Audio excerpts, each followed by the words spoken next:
Yo, come on Sobat Guntur. Kalau mau dengerin info sport, kuliner, dan artis Hollywood terbaru, dengerin ya Guntur Anjang Sana, yang bakal bikin minggu pagi kamu jadi tambah seru. Kamu juga bisa mendengarkan obrolan menarik soal kesehatan bersama dokter ahli dan spesialis di Oke Dokter, alias obrolan kesehatan bersama dokter. Kamu juga bisa konsultasi langsung via 23455. Sebelum kalian menyaksikan video ini, silakan tekan tombol subscribe dan aktifkan lonceng notifikasinya agar tidak ketinggalan info menarik lainnya. Baik, terima kasih rekan Tami dan selamat pagi pemirsa Radio Guntur dimanapun berada. Berjumpa kembali bersama saya Tias Paramita. Kali ini kita ketemuan di Oke Dok ya, obrolan kesehatan bersama dokter untuk jatah hari ini, Minggu ya, 25 Oktober 2020. Topik yang bakal kita angkat di Oke Dok kali ini sedikit berbeda dan mungkin pemirsa Radio Guntur juga bakal seru ya untuk menyimaknya mengenai penanganan jenazah COVID-19 untuk siapa? Nah, narasumber yang sudah kita hadirkan di Studio Gempol 38 ada Dr. Clarissa SPFN. Selamat pagi Dr. Clarissa. Halo, selamat pagi semua. Tetap sehat semuanya. Iya, masih tetap sehat dan semangat kayaknya kayak dokternya. Semangat. Ya. Di mana Mitra 104,6 FM, wabah corona yang menjangkiti Indonesia sudah menyebabkan ribuan warga terpapar dan ratusan lainnya meregang nyawa. Dari jumlah yang meninggal, tak sedikit yang proses pemakamannya ditolak oleh sejumlah oknum warga. Padahal pemakaman jenazah positif corona telah melewati proses pemulasaraan yang ketat sesuai dengan standar yang diatur dalam protokol penanganan jenazah pasien COVID-19 oleh Badan Kesehatan Dunia atau WHO. Lalu bagaimana sebenarnya proses penanganan jenazah dari pasien COVID-19 ini dan untuk siapa proses ini dilakukan? Seperti itu ya dok ya? Betul sekali. Tadi di belakang layar kita sudah sempat ngobrol banyak gitu ya sama dokter Clarissa seputar ini dan dokter Clarissa ini emang khusus ya menangani jenazah pasien COVID-19 saat ini di Buleleng. Betul sekali. Nah, sebenarnya mungkin masyarakat di luaran sana itu banyak yang bertanya-tanya, jenazah pasien COVID kenapa sih harus diperlakukan bisa dibilang istimewa ya, berbeda dari jenazah-jenazah pasien lainnya. Padahal mungkin banyak yang bertanya-tanya, bukankah ketika orang itu sudah mati, virusnya juga ikutan mati gitu dok? Ya, terima kasih Mbak Tias atas pertanyaannya. Sebenarnya ini adalah pertanyaan yang sangat umum dan menjadi suatu tanda tanya besar di benak setiap orang.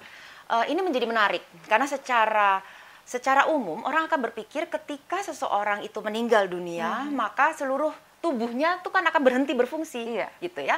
Sehingga apapun yang ada di dalam tubuhnya, virus-virus kah atau bakteri, maka secara umum akan orang berpikir bahwa itu akan mati juga. Tetapi rupa-rupanya penelitian itu menyatakan tidak seperti itu. Jadi ketika seseorang mati, tidak serta-merta seluruh bagian dari tubuhnya itu langsung mati. Di dalam ilmu forensik kita menyebutnya sebagai ilmu tanatologi. Gitu ya, tanatologi di mana kita mempelajari apa yang terjadi ketika seseorang itu sudah meninggal. Perubahan-perubahan di dalam tubuhnya. Bahwa memang benar jantungnya berhenti berfungsi gitu ya. Kemudian tidak bernapas lagi. Kemudian sistem sarafnya juga tidak berfungsi lagi, sudah berhenti, stop semuanya.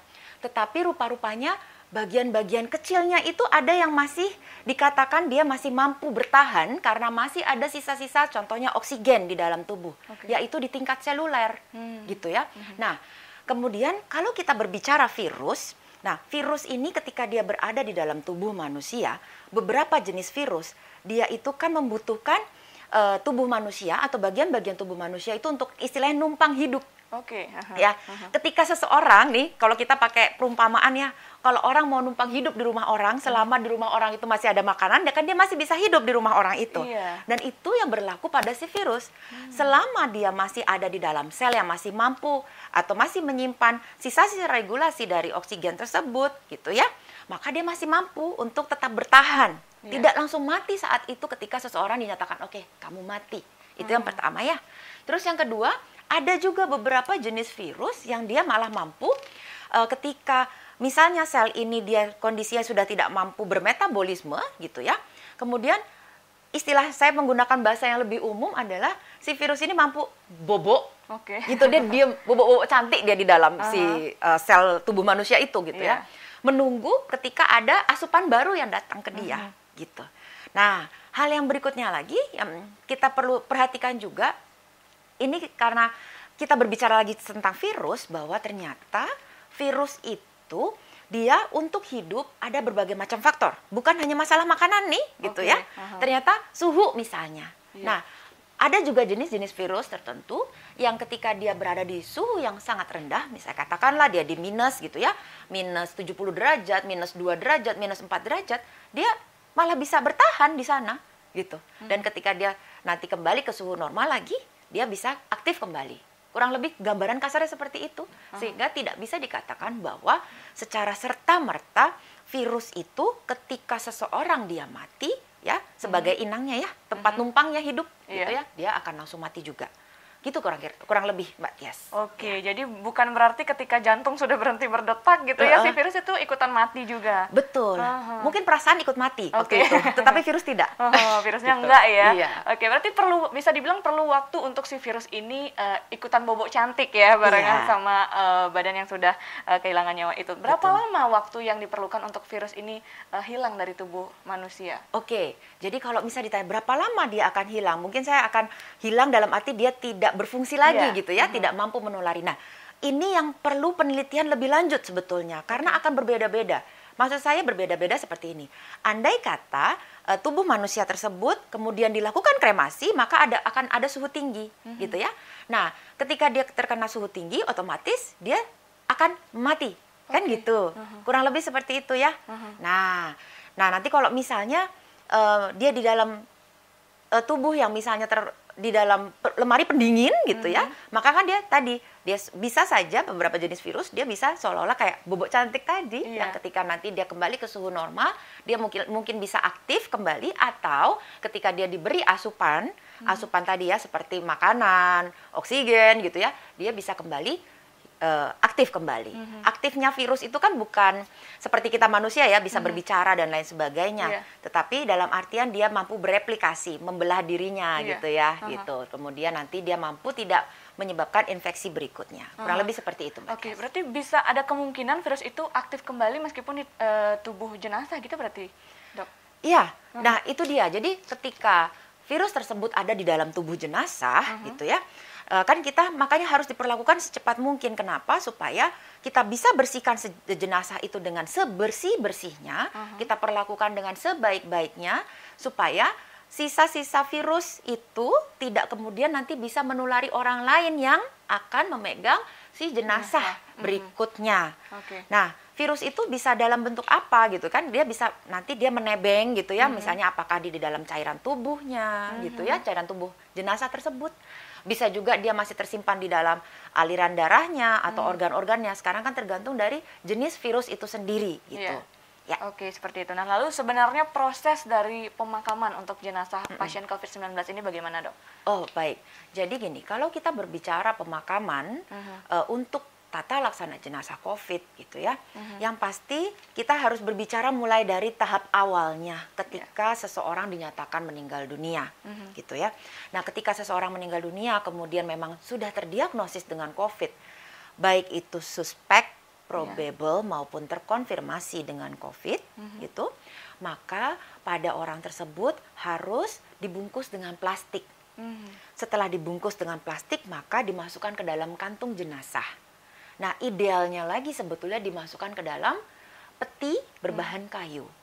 Gitu ya. Kemudian nanti setiap permukaan itu harus dibersihkan dengan cairan pembersih. Disinfektan. Dengan desinfektan. Kemudian langsung dilakukan penguburan atau kremasi. Kalau kremasi mungkin secara umum saya akan menyebutnya sebagai pembakaran jenazah tersebut. Gitu. Berarti tidak harus dikubur aja, berarti masih boleh dikremasi seperti itu? Betul, dikremasi atau dikubur. Hanya dua pilihannya. Hanya dua pilihan. Betul itu sekali. saja, seperti itu. Nah, lalu apakah proses untuk jenazah COVID ini sendiri ada juga dimandikan seperti jenazah pada umumnya seperti itu, Bu? Oke, baik. Jadi sebetulnya kalau kita berkaca pada pedoman gitu ya, memandikan jenazah itu bukanlah pilihan. Bukanlah pilihan. Tetapi kalau kita berkaca pada pedoman yang baru masih mungkin dilakukan, tetapi harus ada tindakan tertentu, yaitu tindakan kedokteran yang dilakukan pada jenazah ini. Gitu. Karena di sini fungsinya tindakan kedokteran yang dilakukan pada jenazah tersebut sebelum dimandikan adalah kembali lagi melindungi petugas yang harus memandikan. Itu. seperti itu. Berarti bukan pilihan gitu ya? Ya, bukan menjadi pilihan yang utamanya, karena memang lebih baik dibungkus, dimasukkan kantung, masukkan peti, kemudian langsung dibawa untuk dikubur atau dikremasi. Ya, seperti itu. seperti Oke, kenapa dipandang penting untuk dibungkus menggunakan plastik? Apakah dengan disemprot cairan disinfektan aja dirasa tidak cukup, Bu? Ini pertanyaannya sangat bagus sekali, Mbak Tias. Jadi gini, kenapa sih mesti dibungkus plastik, kemudian harus lagi dibungkus kantung jenazah, kok jadi kayak permen lapis kan seperti itu ya. Nah, jadi sebetulnya tujuan kita adalah pertama mencegah adanya kontak gitu ya, kontak langsung antara tubuh jenazah dengan petugas-petugas ataupun keluarga ya yang berniat menyentuh. Kalau keluarga saya bilang berniat ya gitu, tapi kan memang sebetulnya tidak boleh. Jadi di sini saya harus katakan adalah petugas gitu ya. Kemudian yang kedua, penutupan berlapis itu justru tujuannya juga sebagai bagian dari kedap udaranya. Ya, karena pada waktu kita melakukan mobilisasi terhadap jenazah seperti kita membalik, karena kan begitu kita memindahkan jenazah dari tempat tidur ke keranda, itu kan ada mobilisasi bagi jenazah. Kemungkinan ada tekanan gitu ya. Terus udah gitu perpindahan. Nah, ini kan ada cairan yang mungkin bisa keluar. Nah, ini yang kita hindari. Sehingga kalau sudah dibungkus dengan plastik, dibungkus lagi dengan kantung jenazah, kemudian permukaan tersebut kita bersihkan dengan desinfektan, maka kita memiliki keyakinan sebaik mungkin ya, bahwa itu sudah setidaknya relatif lebih aman. Saya bilang relatif lebih aman gitu. Oke, seperti itu. Jadi itu alasan kenapa harus dibungkus berlapis-lapis bisa dibilang. Betul sekali, karena yang mungkin harus kita nanti kalau misalnya pemirsa atau mungkin Mbak Tias juga lihat sendiri, ketika seseorang meninggal dunia dan kita membalik jenazah tersebut, justru kemungkinan cairannya untuk keluar dari mulut, dari hidung itu lebih kemungkinannya besar sekali, gitu. Dari berbagai macam jenazah yang sudah kami tangani, baik itu COVID maupun non-COVID, kalau kita melakukan tindakan memandikan, gitu ya, jangankan memandikan, kita memindahkan dari keranda saja, dari tempat tidur ke keranda, itu bisa dia mengeluarkan cairan. Kenapa? Karena kan otot-otot di dalam tubuhnya yang biasanya mencegah orang untuk muntah segala macam kan sudah lemes ya. Betul. Jadi mudah sekali untuk keluar lagi cairannya gitu. Oke, nah untuk pembungkusan jenazah COVID-nya ini sendiri berarti dilakukan di ruang isolasi. Bukan di ruang jenazah untuk pasien yang tidak COVID, itu berarti dibedakan gitu, Bu? Betul. Jadi karena gini, kami di dalam setting rumah sakit yang harus kami perhatikan adalah keselamatan bukan hanya petugas, tetapi juga keluarga dan juga pasien lain. Jadi secara lingkungan rumah sakit pun harus kami perhatikan. Nah, sehingga proses pembungkusan ini sebisa mungkin kami lakukan itu ada di dalam ruangan perawatan ketika kami menjemput jenazah.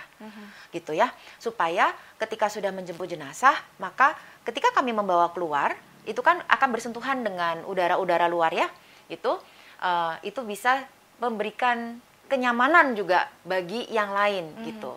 Meskipun kami melalui suatu selasar yang udara terbuka, dan perlindungan dari pihak rumah sakit berikutnya adalah keranda kami selalu berusaha menggunakan yang tertutup. Gitu. Jadi memang istilahnya double protection, double garden, semuanya kami lakukan untuk itu gitu. Oke, dan petugas yang mengantarkan jenazahnya itu harus dilengkapi dengan APD yang lengkap berarti? Betul. Jadi petugas kami ketika kami melakukan proses evakuasi dari ruang rawat menuju ke kamar jenazah pasti sudah menggunakan APD yang kita sebut sebagai level 3 gitu.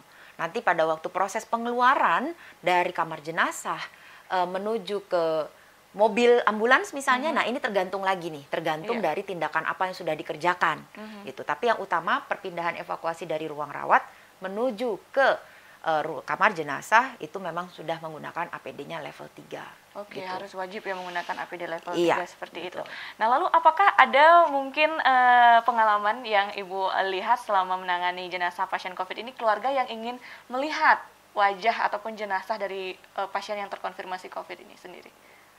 Terus terang kalau saya harus menjawab itu, saya agak sedih juga ya, Mbak Tias ya. Di sini kami sebagai petugas kesehatan merasa, secara perasaan kami merasa sangat sedih sekali. Karena ini bukan pilihan kami juga gitu ya. Kami memahami bagaimana rasa duka cita dari keluarga, keinginan untuk bertemu terakhir kalinya bagi almarhum. Nah, tetapi rupa-rupanya hal tersebut tidak bisa dilakukan. Karena ketika kami sudah selesai melakukan tindakan, tindakan dalam artian misalnya proses evakuasi tersebut gitu ya, atau memang ketika ada keluarga yang memang minta secara khusus seperti yang tadi saya jelaskan memandikan, ada tindakan itu ya. Ketika kami sudah tutup, maka pembungkus-pembungkus tersebut sudah tidak bisa dibuka lagi. Dan itu memang sudah sesuai dengan pedoman. Disitulah letak sebetulnya kalau kami ditanya, itu adalah bentuk peperangan hati nurani bagi seorang petugas kesehatan. Perang batin gitu ya, Bu? Batin, karena kami memahami sekali bagaimana perasaan keluarga yang ditinggalkan. Oke, tapi semata-mata semua itu dilakukan untuk melindungi keluarga juga gitu kan? Betul, melindungi keluarga, melindungi petugas, dan lingkungan sekitar kita juga. Iya. Nah, lalu berapa lama rentang waktu yang diperlukan untuk ketika pasien yang terkonfirmasi COVID itu meninggal lalu dikuburkan itu berapa lama? Oke, nah ini juga menjadi suatu pertanyaan yang menarik karena kemarin kebetulan ada sedikit perubahan gitu ya, perubahan dari pedoman. Kalau di bulan-bulan Maret, April, di pedoman menyatakan 4 jam setelah kematian harus langsung dikubur gitu ya. Nah, sedangkan di pedoman revisi yang kelima yang terbaru ini, itu dia agak sedikit lebih longgar waktunya, yaitu sekitar kurang lebih 12 jam. 12 jam dari sejak dinyatakan meninggal dunia, baru dia harus langsung dikubur atau dilakukan kremasi gitu. Oke, 12 jam, dari 4 jam ke 12 jam gitu ya sekarang boleh. Berarti ketika rentang waktu bisa dibilang untuk menunggu gilirannya dikubur untuk jenazahnya ini sendiri, diamnya di ruang jenazah yang sama dengan jenazah-jenazah lainnya, Bu? Oke, jadi gini, sebelum saya menjawab pertanyaannya Mbak Tias ini, karena kebetulan saya teringat sesuatu ini Mbak Tias ya, kok bisa ya, misalnya ada perubahan dari 4 jam ke 12 jam. Jadi tujuan dibuat seperti itu secara sederhana, tujuannya semata-mata karena kita melihat berbagai macam kebutuhan. Karena gini, dasar penata laksanaan jenazah itu sebisa mungkin selalu mempertimbangkan faktor etika, agama, adat istiadat, dan juga keilmuan gitu ya. Nah, perubahan waktu tersebut itu karena kenapa? Dinilai bahwa ada beberapa tempat atau pada beberapa adat juga kan masih membutuhkan waktu untuk misalnya tadi minta dimandikan. Kalau 4 jam mungkin tidak akan nutup untuk itu kan, karena harus dilakukan tindakan sebelumnya sebelum memandikan. Nah, kemudian setelah itu juga ada persiapan-persiapan ya. Kalau tengah malam juga kan sulit ya untuk menyiapkan kuburan gitu kan. Tetapi meskipun ada rentang waktu 4 sampai 12 jam, maksudnya perubahan dari 4 ke 12 jam, tetap seperti tadi yang pertanyaan Mbak Tias, bahwa jenazah akan tetap di kamar jenazah. Nah, di kamar jenazah dalam posisi bagaimana, Dok? Tentu akan menjadi pertanyaan kan? Harus dalam kondisi tetap tertutup. Gitu. Nah, ini yang menjadi tantangan buat kita. Kenapa? Karena bagaimana kami di rumah sakit dapat menjamin bahwa jenazah lain gitu ya, atau keluarga dari jenazah lain tidak ikut terpapar karena adanya jenazah yang COVID ini, sehingga akan ada banyak berbagai macam tindakan yang harus kami lakukan. Salah satunya harus melakukan sterilisasi ruangan, gitu. Seperti itu. Jadi, lalu tadi kan ada pilihannya boleh dikubur, boleh dikremasi gitu. Tapi kalau untuk kita di Bali itu kan ada istilah untuk ngabennya sendiri gitu, Doknya. Nah, itu sebenarnya boleh nggak sih? Oke, baik. Ini pertanyaannya menarik sekali. Jadi karena ini pertanyaan juga pernah ditanyakan kepada saya nih, Dok, boleh nggak dibakar di tempat terbuka gitu ya? Kuburan langsung ya? Kuburan langsung. Nah, pada dasarnya prinsipnya gini, kalau dilakukan kremasi gitu atau pembakaran pada jenazah, kita harus yakin bahwa di suhu yang stabil. Suhu yang stabil. Jadi rata-rata untuk kremasi itu dipakai 600 sampai 1000 derajat gitu ya. Malah di beberapa tempat krematorium dia pakainya sudah 1000 ke atas gitu. Nah, ini yang kita harapkan sebetulnya. Kenapa? Karena ketika dilakukan kremasi dengan suhu yang stabil di 600 sampai 1000 atau kalau bisa 800 sampai 1000, kalau bisa malah di 1000 gitu ya. Kita bisa yakinkan bahwa setiap bagian dari tubuhnya terbakar dengan sempurna. Mohon maaf ini bahasanya nggak enak banget untuk didengar ya, tapi saya harus menyatakan seperti itu. Terbakar dengan sempurna dalam artian tidak ada lagi sisa dari bagian-bagian tubuh yang misalnya tidak terbakar, itu yang pertama. Yang kedua, saya juga lebih sarankan untuk misalnya di kompor yang tertutup. supaya tidak ada partikel-partikel yang meletik-meletik ya, bahasanya bahasa Indonesianya meletik ya, atau pokoknya terbang gitu iya, ya? terbang. Kalau dia partikelnya segede gini dia masih bisa kan ya kadang-kadang tetuk keluar gitu ya, dan ini yang kita harus hindari. Memang di dalam partikel segitu bisa Dok. Nah, karena ini sifatnya kita melindungi. Ya. Karena kita melindungi, maka usaha terbaik yang bisa kita lakukan itu seperti apa? Gitu. Jadi kalau misalnya di penguburan terbuka nggak apa-apa Dok, bisa ya, itu mintanya supaya yang penting dia pada waktu proses pembakaran itu dia di dalam suhu yang stabil dan tertutup ya, jadi nggak harus di dalam tungku, yang penting ada tutupannya, jadi biar tidak kena juga. Lagian juga kalau kena asap pembakaran kan perih mata kan gitu. Tapi tetap juga harus dilakukan oleh petugas khusus dari rumah sakit yang menangani pasien COVID-19 berarti. Nah, iya, jadi gini, dalam penanganan jenazah COVID dari rumah sakit itu sesuai dengan arahan dari GTPP ya sekarang ya, itu ada tim evakuasi namanya, tim evakuasi atau tim penguburan, dan itu dikomandoi di bawah BPBD.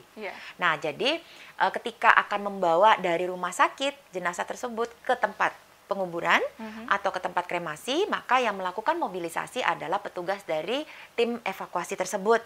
Nah, pada waktu proses tersebut, maka yang membawa jenazah menuju ke tempat kasarnya, misalnya kompor mayat gitu ya, atau misalnya ke liang kubur, itu adalah petugas tim evakuasi.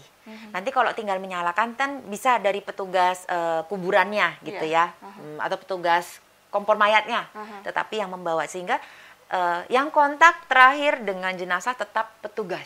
Yang sudah dilindungi dengan APD. Oke, jadi petugas ini emang harus dilindungi dengan APD dari ujung kepala sampai ujung kaki gitu, bisa dibilang ya?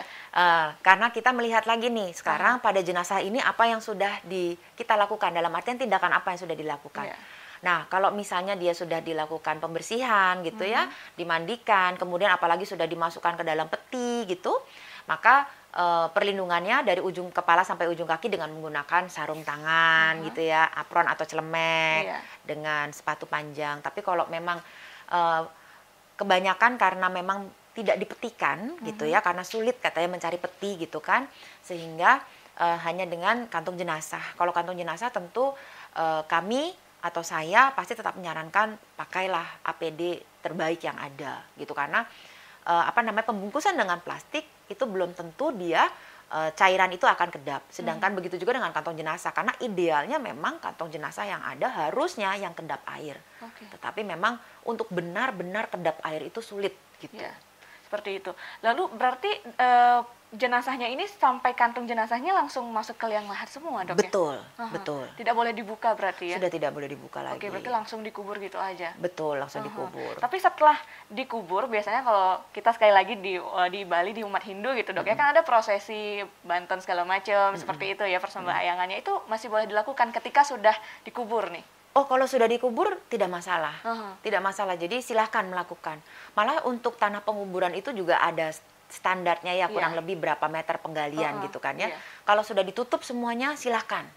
Gitu. Oke, udah aman berarti sudah ya. Aman. Begitu. Iya, begitu juga ketika dilakukan kremasi. Kalau sudah dikremasi kemudian memang sudah menjadi abu, terbakar dengan sempurna, silakan ambil abunya gitu ya. Tidak masalah, tapi ya tetap yang memproses kan, karena kita sekarang dalam kondisi dengan protokol kesehatan ya tetap akan lebih baik menggunakan sarung tangan, masker gitu. Oke, berarti boleh ya, tidak dilarang seperti itu ya. Iya. Yang paling penting itu proses dari rumah sakit menuju ke entah itu liang lahatnya atau mungkin dikremasi itu dari tim khusus penanganan jenazah COVID-19 seperti Betul itu sekali. ya. Nah, lalu jenazah apa saja nih yang dilakukan tata laksana pemakaman untuk COVID-nya sendiri? Kan ada tadi yang dokter sebutkan di awal, pasien yang dinyatakan probable, seperti itu, Dok, ya, itu gimana? Iya, jadi gini, pada jenazah apa saja sih harus dilakukan tata laksana jenazah COVID? Kalau saya menyampaikan dengan bahasa sederhananya adalah gini, setiap jenazah yang ada virus SARS-CoV-2-nya itu harus dilakukan tata laksana jenazah COVID. Kita tahunya dari mana? Selama ini pembuktiannya dengan menggunakan swab ya, begitu dia konfirmasi. Lah Dok, terus kalau misalnya dia tidak sempat di swab bagaimana? Nah ini yang tadi disebut sebagai probable atau mungkin juga dengan suspek. Ya. Nah, dokter-dokter yang melakukan perawatan terhadap pasien tersebut dan melakukan diagnosis itu sudah melalui suatu proses anamnesis, pemeriksaan fisik, pemeriksaan lainnya, sampai sehingga seorang dokter itu menetapkan diagnosis bahwa seseorang itu suspek atau probable. Nah, ketika orang suspek atau probable, maka ada kemungkinan atau kita melihat bahwa gambaran klinis pada pasien tersebut adalah menuju ke arah COVID. Sehingga, sekali lagi, penanganan jenazah COVID-nya untuk siapa? Untuk keluarga. Maka dari itu, kita harus tetap memperlakukan atau melakukan tata laksana jenazah dengan tata laksana jenazah COVID. Seperti itu. Betul, karena kita tidak mau keluarga sampai terpapar dengan yang ada, gitu ya. Bahkan dalam hal seperti ini, misalnya, saya kebetulan pernah dapat kasus juga, seseorang meninggal, gitu, tapi dia sempat belum menjalani perawatan. Tetapi dari hasil anamnesisnya, kemudian, dari hasil anamnesisnya ditemukan bahwa memang dia menuju arahnya lebih ke arah probable nih, gitu ya. Maka tetap harus dilakukan tata laksana jenazah COVID. Karena sekali lagi kita harus lindungin keluarganya, petugas kami. Nah, bagaimana juga misalnya gini, andai kata ada seseorang mengalami kecelakaan, gitu ya. Kecelakaan, dia kemudian meninggal dunia. Nah, kecelakaan, ternyata pada waktu dibuka statusnya mungkin, atau ada keluarga yang menyampaikan, ini dia kemarin sempat swab dan hasilnya positif, gitu ya. Dia sudah positif COVID. Tapi dia meninggalnya karena kecelakaan, bukan karena sesak napas dari COVID-nya, gitu ya. Bagaimana dok? Kan ini meninggalnya kecelakaan, bukan karena COVID-nya. Kan seperti itu ya. Pada kasus seperti ini, tetap kita harus lakukan tata laksana jenazah COVID. Karena meskipun almarhum, ya, pasien tersebut meninggal dengan kecelakaan, tetapi virusnya ada di dalam tubuhnya, si SARS-CoV-2 ini. Nah, SARS-CoV-2 ini kan yang sebetulnya kita cegah untuk dia terkena pada orang lainnya, gitu. Jadi kadang-kadang ini yang menjadi polemik juga, ya. Karena serta-merta orang berpikir bahwa kalau dilakukan tata laksana jenazah COVID, maka dia harus meninggalnya karena dikatakan COVID. Nah, ternyata pada kasus-kasus tertentu di mana COVID-nya ini bukan sebagai yang menyebabkan orang itu langsung meninggal dunia, tapi memang dia ada COVID-nya, gitu ya. Ya memang tetap harus dilakukan tata laksana jenazah COVID. Nah, lalu bagaimana dengan pasien yang mungkin sewaktu beliau masih hidup itu belum sempat melakukan swab, tapi ketika meninggal, tapi beliau ini pernah kontak mungkin sama orang yang terkonfirmasi positif COVID, itu bagaimana tes? Apakah bisa di swab ketika sudah meninggal tuh? Oke, ini juga pertanyaannya menarik sekali.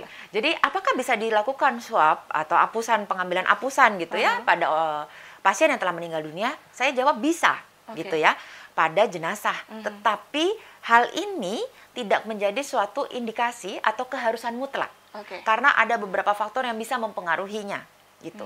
Sehingga swab pada jenazah bukanlah pilihan, ya, tetapi lebih ke arah kepada bagaimana dokter mendiagnosis seseorang ketika sebelum dia meninggal dunia dan apa diagnosisnya, gitu. Kenapa swab pada jenazah belum menjadi suatu keharusan, mungkin di kabupaten ini juga. Karena kita fokus pada swab pada orang yang keberadaan sarana dan prasarananya, gitu ya, saat ini kita fokus pada orang yang hidup, gitu. Ya, seperti itu, berarti bukan menjadi pilihan gitu ya. Iya, bukan menjadi pilihan. Oke, terima kasih Dokter Clarissa. Nanti kita lanjutkan di segmen kedua ya, karena sudah masuk ke menit ke-30. Dan untuk pemirsa Radio Guntur yang ada di rumah juga yang mungkin ingin tanya-tanya ya, yang masih punya pertanyaan seputar bagaimana sih penanganan jenazah COVID-19 ini sendiri, bisa nanti bergabung di 23455. Tapi kita break iklan sejenak untuk mendengarkan beberapa iklan yang mau lewat berikut ini.